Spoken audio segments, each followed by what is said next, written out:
How to set up your EKI Co-Net profile. Click on your EKI Co-Net app, input your email address, input your password too, and click the login button. Click on Edit Profile and input the following information and click Save Changes. Now click on Edit and select a picture from your gallery.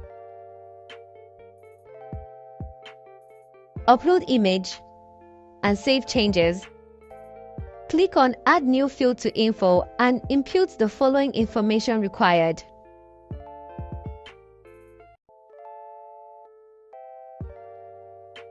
Click Save Changes.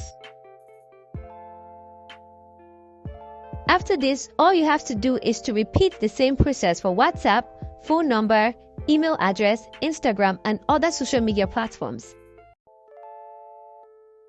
Here's how to add other information you would like people to see, like your website.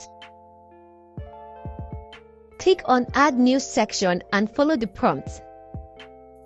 We just added the website. Now click the plus icon to complete the information about your website. Then click Save Changes. Congratulations! You just updated your EKI Co-Net profile.